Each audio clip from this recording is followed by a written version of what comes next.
الحمد لله نحمده ونستعينه ونستغفره ونؤمن به ونتوكل عليه ونعوذ بالله من شرور أنفسنا ومن سيئات أعمالنا من يهده الله فلا مضل له ومن يضلل فلا هادي له ونشهد أن لا إله إلا الله وحده لا شريك له ونشهد أن سيدنا ومولانا محمدا عبده ورسوله أما بعد فأعوذ بالله من الشيطان الرجيم بسم الله الرحمن الرحيم يا أيها الذين آمنوا عليكم أنفسكم لا يضركم من ضل إذا اهتديتم إلى الله مرجعكم جميعا فينبئكم بما كنتم تعملون صدق الله العظيم اللهم صل على محمد وعلى آل محمد كما صليت على إبراهيم وعلى آل إبراهيم إنك حميد مجيد. قابل احترام سامعین گرامی قدر، سورۃ المائدہ کی ایک آیت کی تلاوت آپ کے سامنے کی ہے۔ اس آیت میں اللہ تعالیٰ نے اصلاح معاشرہ کا ایک بنیادی اصول بیان فرمایا ہے۔ سورۃ المائدہ مدنی ہے اور اس میں زیادہ تر حلال اور حرام کے احکامات کا بیان ہے۔ کون سی چیزیں حلال ہیں، کون سی چیزیں حرام ہیں، کون سا کاروبار حرام ہے، کون سا کام حرام ہے۔ تو اصلاح معاشرہ ضروری ہے، اور اصلاح معاشرہ کے لیے لوگ تنظیمیں بناتے ہیں، جماعتیں بناتے ہیں، لیکن جو قرآنی اصول ہے اصلاح معاشرہ کے لیے اس کو نہیں اپناتے تو معاشرے کی اصلاح نہیں ہوتی۔ معاشرہ کس سے بنتا ہے؟ افراد سے بنتا ہے۔ ایک ایک فرد مل کر اس سے معاشرہ بنتا ہے، قطرہ قطرہ مل کر اس سے دریا بنتا ہے۔ تو اصلاح معاشرہ کا اصول کیا ہے؟ اللہ نے فرمایا یا ایھا الذین آمنوا، اے ایمان والو، علیکم انفسکم، تم پر لازم ہے اپنی جانوں کی اصلاح۔ لا یضرکم من ضل اذا اہتدیتم، جب تم خود ہدایت پر ہوگے تو جو دوسرے گمراہ ہوں گے ان کی گمراہی تمہیں نقصان نہیں دے گی۔ الی اللہ مرجعکم جمیعا، تم سب کا اللہ کی طرف لوٹ کر جانا ہے۔ فینبئکم بما کنتم تعملون، وہ تمہیں بتا دے گا تم دنیا میں کون سا عمل کرتے تھے۔ تو ہر انسان، ہر مومن سب سے پہلے اپنی اصلاح پر توجہ دے، اپنی اصلاح کی کوشش کرے، اپنے اعمال کو درست بنائے، اپنے معاملات کو درست بنائے، اپنے اخلاق کو درست بنائے، اور پھر دوسروں پر بھی محنت کرے، تو اس طریقے پر معاشرے کی اصلاح ہوگی۔ لیکن اگر ہم اپنی جانوں کو بھول جائیں اور دوسروں کی اصلاح میں لگے رہیں، اس طرح دوسروں کی اصلاح نہیں ہوگی۔ سب سے پہلے ہمیں اپنی فکر کرنی چاہیے، میرے اندر کون سی کمی ہے، کون سا گناہ میں کر رہا ہوں، کون سا اللہ کا حکم میں توڑ رہا ہوں، یہ ضروری ہے۔ علیکم انفسکم، اپنی جانوں کی فکر کرو، اور اپنی اصلاح ہر انسان پر فرض ہے۔ اور اس کی مثالیں صحابہ کرام کے دور میں ہمیں ملتی ہیں۔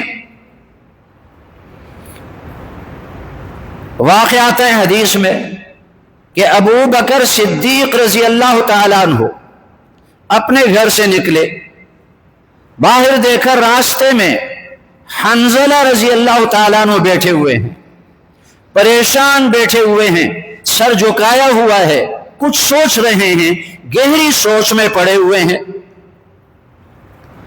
ابو بکر صدیق رضی اللہ عنہ نے پوچھا کیوں پریشان بیٹھے ہوئے ہو؟ حنظلہ رضی اللہ تعالیٰ عنہ نے عرض کیا نافق حنظلہ، حنظلہ تو منافق ہو گیا۔ ابو بکر صدیق نے فرمایا یہ کیا بات کرتے ہو تم صحابی ہو، تم ایمان والے ہو، تمہارے ایمان کا ہمیں علم ہے، تم کیسے منافق بن گئے؟ حنظلہ رضی اللہ تعالیٰ عنہ نے عرض کیا کہ منافق کس کو کہتے ہیں؟ جس میں دو رنگی ہو، دو رخوئی ہو۔ ہم جب رسول اللہ صلی اللہ علیہ وسلم کی مجلس میں بیٹھتے ہیں اور رسول اللہ صلی اللہ علیہ وسلم ہمیں ایمان کی باتیں بتاتے ہیں، آخرت کی باتیں بتاتے ہیں، ہمارا ایمان اتنا مضبوط ہو جاتا ہے گویا کہ یہ ساری چیزیں ہم اپنی آنکھوں سے دیکھ رہے ہیں۔ لیکن جب ہم وہاں سے چلے جاتے ہیں اور دنیا کے کاروبار میں مشغول ہو جاتے ہیں، وہ کیفیت ہماری نہیں رہتی۔ ایسا نہیں ہے کہ وہ کہیں جھوٹ بولتے تھے یا دھوکہ کرتے تھے یا خیانت کرتے تھے، ایسا نہیں۔ جب ہم دنیا کے کاموں میں لگ جاتے ہیں اور یا گھروں میں چلے جاتے ہیں اور اہل و عیال کے ساتھ مشغول ہو جاتے ہیں، وہ ایمانی کیفیت ہماری نہیں رہتی، تو وہاں کچھ اور کیفیت ہوتی ہے، یہاں کچھ اور کیفیت ہوتی ہے۔ یہ دو رخی ہے، اس لیے مجھے اپنے اوپر خطرہ محسوس ہوا کہ میں منافق ہو گیا ہوں۔ یہ ہے اپنی اصلاح کی فکر۔ تو ابو بکر صدیق رضی اللہ عنہ نے فرمایا کہ یہ تو میرا بھی یہی مسئلہ ہے، چلو چلتے ہیں اس کا حل ڈھونڈتے ہیں، اس کا حل تلاش کرتے ہیں، نبی کریم صلی اللہ علیہ وسلم کے پاس چلتے ہیں۔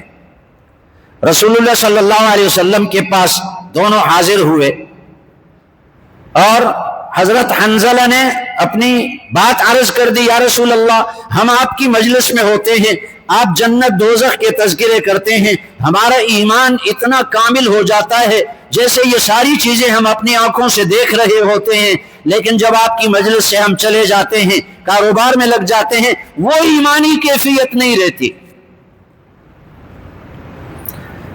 رسول اللہ صلی اللہ علیہ وسلم نے فرمایا یا حنظلہ شیئن فشیئن، یا حنظلہ کبھی یہ حالت ہوگی کبھی وہ، کبھی یہ حالت ہوگی کبھی وہ، اچھی مجلس میں رہو گے، اچھی صحبت میں رہو گے، تمہاری ایمانی کیفیت بڑھ جائے گی، اور جب دوسری مجلسوں میں چلے جاؤ گے تو پھر کیفیت وہ نہیں رہے گی۔ پھر فرمایا اگر تمہاری ہمیشہ وہ کیفیت ہوتی جو میری مجلس میں ہوتی ہے، لصافحتکم الملائکہ، پھر تو تم فرشتے بن جاتے اور فرشتے تمہارے ساتھ ہاتھ ملاتے، فرشتوں کو دیکھ لیتے۔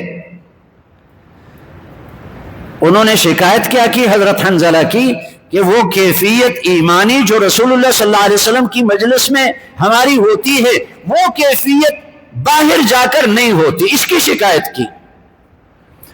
ذرا ہم اپنی حالتوں کو دیکھ لیں کہ ہماری حالتیں کیا ہیں، ہم مسجد میں کیسے ہوتے ہیں اور مسجد سے باہر جا کر ہم کیا کچھ کرتے ہیں۔ ہم کاروبار میں جھوٹ بولتے ہیں، ہم خیانت کرتے ہیں، دھوکہ دیتے ہیں، جھوٹ بولتے ہیں، بہتان تراشی، الزام تراشی، غیبت۔ تو یہ دو رخی ہو گئی۔ ایک اور واقعہ آتا ہے، حضرت حذیفہ رضی اللہ تعالیٰ عنہ جن کا لقب ہے صاحب السر رسول اللہ صلی اللہ علیہ وسلم، رسول اللہ صلی اللہ علیہ وسلم کے رازوں کو جاننے والے، صحابہ کرام کے القاب ہوتے تھے۔ بعض صحابہ کو تو رسول اللہ صلی اللہ علیہ وسلم نے خود لقب دیے۔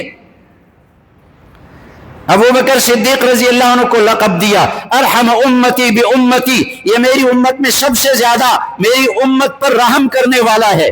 حضرت عمر کو لقب دیا اشدہم فی امر اللہ عمر، اللہ کے احکام کے معاملے میں سب سے زیادہ سخت عمر ہیں. عثمان کو لقب دیا اصدقهم حیاء عثمان، سب سے زیادہ با حیا عثمان ہیں. علی کو لقب دیا اقضاهم علی، سب سے زیادہ بہترین فیصلہ کرنے والے علی ہیں. ابی بن کعب کو لقب دیا اقرأهم ابی بن کعب، میری امت کے سب سے بڑے قاری ابی بن کعب رضی اللہ عنہ ہیں. معاذ بن جبل کو لقب دیا اعلمهم بالحلال والحرام، معاذ بن جبل حلال اور حرام کے مسائل کو سب سے زیادہ جاننے والا معاذ بن جبل ہے. زید بن ثابت کو لقب دیا، کس نے دیا؟ رسول اللہ صلی اللہ علیہ وسلم نے. افرزهم زید بن ثابت، علم میراث کے مسائل سب سے زیادہ جاننے والا زید بن ثابت ہیں. ابو عبیدہ بن الجراح کو لقب دیا امین هذه الامہ، ابو عبیدہ بن الجراح ہر امت کا امین ہوتا ہے، میری امت کا امین ابو عبیدہ بن الجراح ہیں. زبیر رضی اللہ عنہ کو لقب دیا حواری فی الجنہ الزبیر، ہر نبی کا جنت میں ایک دوست ہوتا ہے، میرا دوست جنت میں زبیر رضی اللہ عنہ ہوں گے. یہ لقب صحابہ کو رسول اللہ صلی اللہ علیہ وسلم نے دیے. تو حضرت حذیفہ رضی اللہ عنہ صاحب سر رسول اللہ صلی اللہ علیہ وسلم، یہ ان کا لقب ہے. ان کو رسول اللہ صلی اللہ علیہ وسلم نے راز کی باتیں بتائی تھی، اور جتنے منافقین تھے مدینہ میں ان سب کے نام بتا دیے تھے، یہ فلاں فلاں منافق ہے. یہ راز کی باتیں تھیں. تو حضرت عمر رضی اللہ تعالیٰ عنہ حضرت حذیفہ سے کہنے لگے اے حذیفہ، آپ کو رسول اللہ صلی اللہ علیہ وسلم نے منافقین کے نام بتائے، میں آپ سے یہ تو نہیں کہتا کہ وہ نام مجھے بتا دو، یہ راز کی بات ہے، لیکن میں یہ آپ سے پوچھتا ہوں کہ یہ بتا دو میرا نام اس میں ہے یا نہیں ہے. اس کو کہتے ہیں اپنی فکر، اپنی فکر کرنا. عمر رضی اللہ تعالیٰ عنہ کو اپنی کتنی فکر ہے. اے حذیفہ بتاؤ منافقین میں میرا نام تو نہیں ہے. کیا آج ہم اپنی فکر کرتے ہیں؟ اور صحابہ کرام دیکھتے اگر مدینہ میں کسی کا انتقال ہو جاتا تو وہ پہلے دیکھتے کسی اجنبی شخص کا کہ حذیفہ رضی اللہ عنہ ان کے جنازے میں شریک ہوتے ہیں یا نہیں. اگر حذیفہ ان کے جنازے میں شریک ہوتے تو صحابہ بھی ان کے جنازے میں چلے جاتے، اگر حذیفہ ان کے جنازے میں نہیں جاتے صحابہ بھی نہیں جاتے تھے. حضرت عمر رضی اللہ عنہ کو اپنی فکر پڑی ہوئی ہے، ہمیں اپنی فکر نہیں ہے، اپنی اصلاح کی فکر نہیں. اتأمرون الناس بالبر وتنسون انفسکم، اللہ نے قرآن میں فرمایا تم دوسرے لوگوں کی اصلاح کرتے ہو، ان کی اصلاح کی کوشش کرتے ہو اور اپنی جانوں کو تم نے بھلا دیا. اپنی عیبوں پہ نظر نہیں ہے، دوسرے کی عیب تلاش کر کر کے لوگوں کے سامنے بیان کرتے ہیں. اب سب سے پہلے تو اپنی اصلاح ہے جو اس آیت سے ہمیں سبق ملا، لیکن دوسروں کی اصلاح بھی کریں گے کیونکہ اس امت کا فریضہ ہے کنتم خیر امت اخرجت للناس تأمرون بالمعروف وتنہون عن المنکر، تم بہترین امت ہو، لوگوں کے فائدے کے لیے تم نکالے گئے ہو، تم اچھی باتوں کا حکم دو گے، بری باتوں سے روکو گے. تو دوسروں کی اصلاح بھی ضروری ہے، ان کی بھی اصلاح کریں گے. ابو بکر صدیق رضی اللہ عنہ نے اپنے زمانے خلافت میں منبر پر خطبے میں ارشاد فرمایا اے لوگو، یہ جو آیت ہے نا علیکم انفسکم جو میں نے پڑھی، اس سے غلط فہمی میں مبتلا نہ ہو کہ تم یوں سمجھو دوسروں کی اصلاح ہمارے ذمے نہیں. سنو، میں نے نبی کریم صلی اللہ علیہ وسلم سے سنا، آپ نے فرمایا کہ جب کوئی ظالم ظلم کر رہا ہے اور دوسرے لوگ دیکھ رہے ہیں اور وہ ظالم کو روکتے نہیں تو اللہ کا عذاب جب آئے گا تو سب پر عذاب آئے گا. لیکن دوسروں کی اصلاح ہم کیسے کریں گے؟ حدیث ہے، نبی کریم صلی اللہ علیہ وسلم نے فرمایا المؤمن مرآۃ للمؤمن. دوسروں کی اصلاح کیسے کریں گے؟ المؤمن مرآۃ للمؤمن، ایک مسلمان دوسرے مسلمان کے لیے بمنزل آئینہ کے ہے. آئینہ آپ کو آپ کا عیب بتا دیتا ہے. چہرے پر داغ ہے، چہرے پر کوئی سیاہی پڑی ہوئی ہے، کوئی عیب ہے، آئینہ بتاتا ہے۔ اور ہم آئینے میں دیکھ کر اپنے چہرے کا عیب معلوم کر لیتے ہیں، آئینے کو برا نہیں کہتے، آئینے کو کوستے نہیں، برا نہیں کہتے، بلکہ اپنا عیب دور کرنے کی کوشش کرتے ہیں۔ تو اسی طرح اگر دوسرے مسلمان کو اس کا عیب بتایا جائے، وہ برا نہ سمجھے، آئینے میں اپنا عیب اس کو نظر آتا ہے، آئینے کو برا نہیں سمجھتا، تو اگر کوئی مسلمان بھائی مجھے میرا عیب بتائے، میں اس کو کیوں برا سمجھوں؟ یہ عیب، یہ گناہ روحانی بیماریاں ہیں، اور اس کی مثال جسمانی بیماریوں کی طرح ہے۔ جسمانی بیماریاں، آپ ڈاکٹر کے پاس جاتے ہیں، اپنا اندر کی ساری بیماری بتا دیتے ہیں، اپنی ساری بیماری بتا دیتے ہیں، آپ یہ نہیں سمجھتے کہ میں شرمندہ ہو جاؤں گا۔ تو اگر کوئی مسلمان ہمارا عیب بتائے ہماری اصلاح کے لیے، اس کو ہم کیوں برا سمجھتے ہیں؟ لیکن اس سے ہمیں ایک اور سبق بھی ملتا ہے اس حدیث سے، المؤمن مرآۃ للمؤمن، مسلمان دوسرے مسلمان کا آئینہ ہے۔ آئینہ عیب بتاتا ہے، لیکن آئینے میں تین باتیں ہوتی ہیں، تین باتیں۔ تو عیب بتانے والے میں یہ تین صفتیں ہونی چاہیے۔ آئینہ ہمارے عیب بتاتا ہے، اس میں تین باتیں ہیں۔ تو ہم کسی کا عیب اگر بتائیں، ہمارے اندر بھی یہ تین صفتیں ہونی چاہیے۔ وہ کون سی تین صفتیں؟ پہلی بات آئینے میں ہوتی ہے کہ آئینہ چھپ کر آپ کو آپ کا عیب بتاتا ہے، خفیہ آپ کا عیب بتاتا ہے۔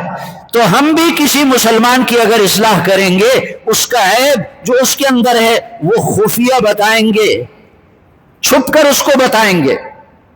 پھر آئینے میں دوسری بات یہ ہے کہ آئینہ آپ کو آپ کا عیب بتاتا ہے، آپ کو کوستا نہیں، آپ کو ڈانٹتا نہیں ہے، ڈانٹتا نہیں ہے۔ تو اگر ہم دوسرے مسلمان کی اصلاح کر کے اس کا عیب اس کو بتائیں، سختی سے نہیں بتائیں، نرمی سے بتائیں، اس کو ڈانٹے نہیں۔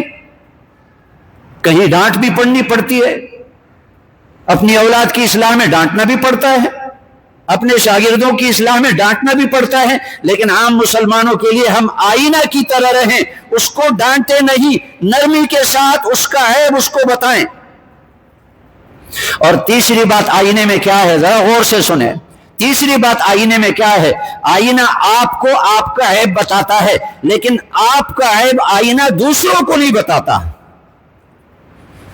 آئینہ کسی اور کو آپ کا عیب نہیں بتاتا کہ فلاں کے چہرے پر یہ داغ لگا ہوا ہے۔ ہم بھی آئینے کی طرح دوسروں کی اصلاح کریں کہ اس کا عیب کسی کو ہم نہ بتائیں۔ آج تو بڑی مصیبت یہ ہے کہ ہم اگر کسی کا عیب، کسی کی اصلاح بھی کرنا چاہیں تو سب کے سامنے اس کو ڈانٹتے ہیں، پھر اس کا جو عیب ہے اس کا چرچا ہم شروع کر دیتے ہیں۔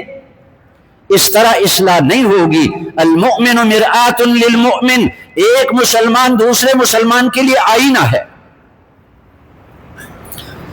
نبی کریم صلی اللہ علیہ وسلم کے نواسے ہیں حضرات حسنین کریمین، حضرت حسن اور حضرت حسین رضی اللہ تعالی عنہما دریا کے کنارے پر جا رہے تھے اور ایک بوڑھے شخص کو دیکھا کہ وہ وضو کر رہا ہے اور وضو میں غلطی کر رہا ہے، ٹھیک طریقے سے وضو نہیں کر رہا۔ اب انہوں نے آپس میں ایک دوسرے سے بات کی کہ یہ تو ٹھیک طریقے سے وضو نہیں کر رہا، اس کو کیسے سمجھائیں؟ تو اس بزرگ کے پاس چلے گئے اور بات چیت شروع کی، اس کے حالات پوچھے، اس کو باتوں میں لگایا، اور پھر کہنے لگے کہ آپ بڑی عمر کے آدمی ہیں اور آپ نے بہت سارے لوگوں سے ملاقاتیں کی ہوں گی، آپ نے دین سیکھا ہوگا، وضو اور نماز کے مسائل آپ نے سیکھے ہوں گے، آپ ذرا ہمیں دیکھیں، ہم وضو کرتے ہیں آپ کے سامنے، ہمارے وضو میں کوئی غلطی ہے یا نہیں ہے؟ ہم آپ کے سامنے وضو کرتے ہیں۔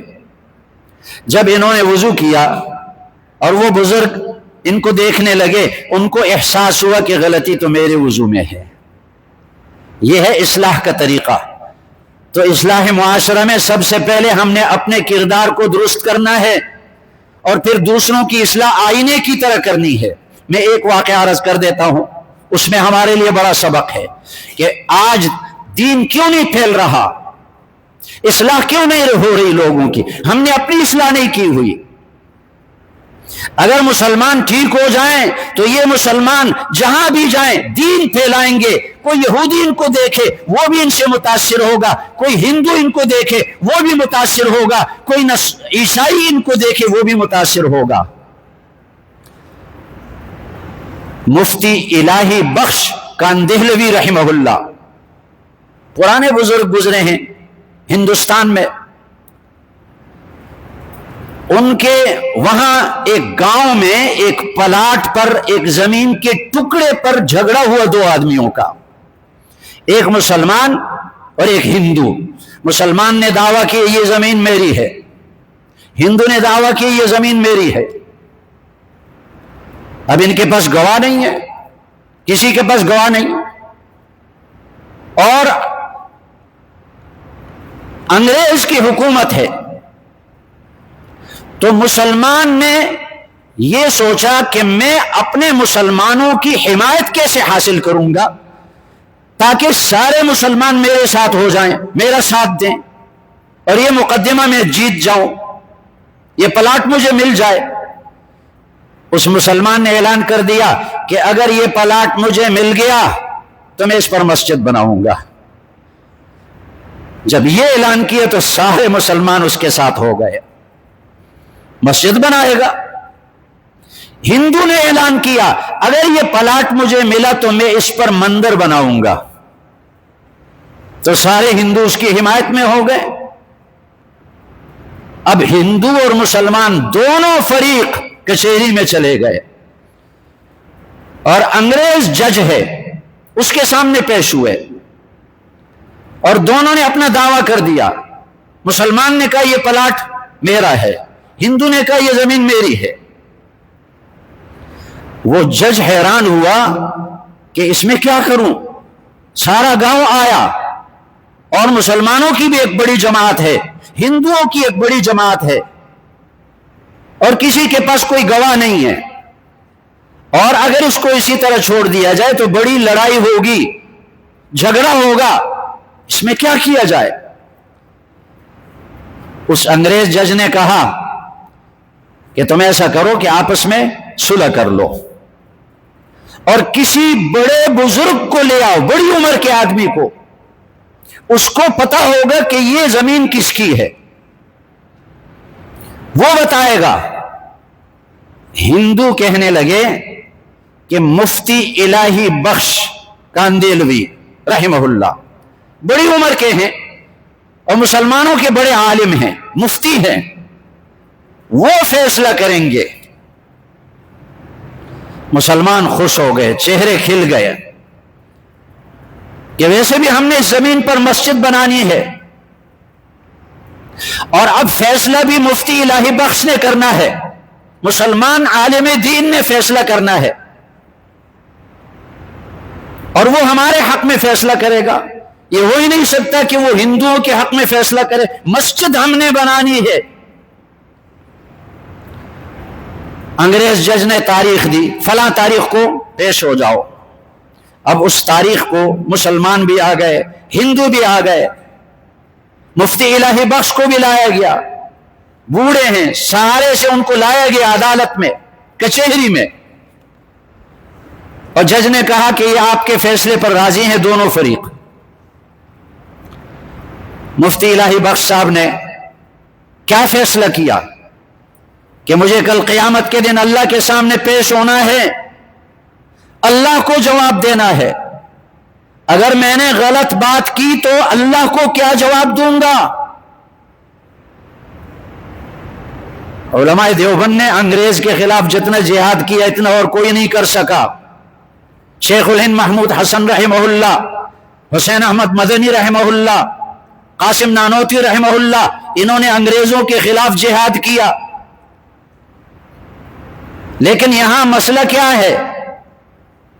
یہاں مسئلہ یہ ہے کہ کل قیامت کے دن مجھے اللہ کے سامنے جواب دینا ہے اگر غلط فیصلہ کیا۔ مفتی صاحب نے کہا یہ ٹکڑا زمین کا ہندو کا ہے، حقیقت بتا دی۔ واقع میں ہندو کی ملکیت تھی، انہوں نے بتا دیا یہ ٹکڑا زمین کا ہندو کا ہے۔ تو جج نے کیا لکھا فیصلہ؟ جج نے فیصلہ لکھا کہ مسلمان ہار گئے، اسلام جیت گیا۔ ذرا اس بات پر غور کریں، مسلمان ہار گئے، اسلام جیت گیا۔ اور آج ہم کیا کہتے ہیں؟ اسلام ہار جائے، اسلام کی بدنامی ہو جائے، کوئی بات نہیں، میں جیت جاؤں۔ ناجائز دوسروں کی طرفداری بھی کریں گے، ناحق طرفداری بھی کریں گے۔ یہ میرا دوست ہے، یہ میرا بھائی ہے، میں اس کی طرفداری کیوں نہیں کروں گا؟ مسلمان ہار گئے، اسلام جیت گیا۔ تو نتیجہ کیا نکلا؟ وہ جس کا پلاٹ تھا، جس کے حق میں فیصلہ ہوا، اس نے کہا کہ اب مجھے پتہ چلا کہ یہ دین سچا ہے، پہلے تو مجھے نہیں معلوم تھا، مجھے اب پتہ چلا کہ یہ دین سچا ہے، اس میں جھوٹ نہیں چلتا۔ اتنے بڑے بزرگ مسلمانوں کے عالم نے جھوٹ نہیں بولا، اور اتنے بڑے پلاٹ کا مسئلہ تھا، زمین کے بڑے ٹکڑے کا مسئلہ تھا۔ تو اس لیے جب یہ دین سچا ہے تو میں تم سب کے سامنے کلمہ پڑھتا ہوں، اشہد ان لا الہ الا اللہ واشہد ان محمد رسول اللہ۔ مسلمان ہو گیا اور کہنے لگا یہ زمین کا ٹکڑا میں نے مسجد کے لیے وقف کر دیا۔ اور جب وہ مسلمان ہوا تو بہت سارے ہندو اس موقع پر مسلمان ہو گئے۔ تو ہماری ذمہ داری تو یہ تھی کہ ہم لوگوں کے سامنے اسلام کی سچائی بیان کریں، اسلام کی حقانیت پیش کریں۔ اسلام سچا دین ہے، ہم اسلام کی سچائی پیش نہیں کرتے اور اپنی سچائی جو ہے ہم پیش کرتے ہیں۔ تو معاشرے کی اصلاح اس طرح ہوگی، اندھیرا ہے نا، اندھیرا، اس کو آپ دور کریں گے تو ڈنڈے لے کر اس کو پیٹتے رہیں، اندھیرا دور نہیں ہوگا۔ اندھیرا ایسے دور ہوگا کہ آپ وہاں ایک چراغ جلا دیں تو اندھیرا ختم ہو جائے گا، دوسرا چراغ جلا دیں اور زیادہ روشنی ہوگی، تیسرا چراغ جلا دیں اور زیادہ روشنی ہوگی۔ بس یہی صورت ہے۔ آج اندھیرا ہے، ظلم کا اندھیرا، جھوٹ کا اندھیرا، رشوت کا اندھیرا، سود کا اندھیرا، کرپشن کا اندھیرا پورے معاشرے میں پھیلا ہوا ہے۔ اب اس اندھیرے کو دور کرنے کی صورت یہ ہے میں اپنی اصلاح کروں، روشنی ہو جائے گی۔ آپ میں سے ہر ایک اپنی اصلاح کی کوشش شروع کر دیں، روشنی پھیل جائے گی، اندھیرا مٹ جائے گا۔ تو اس آیت سے ہمیں یہ سبق ملا کہ اپنی اصلاح کی فکر کرنا، سوچنا ہر مسلمان پر لازم ہے، فرض ہے۔ آج اس فرض کو ہم نے چھوڑا ہوا ہے۔ اللہ عمل کرنے کی توفیق عطا فرمائے۔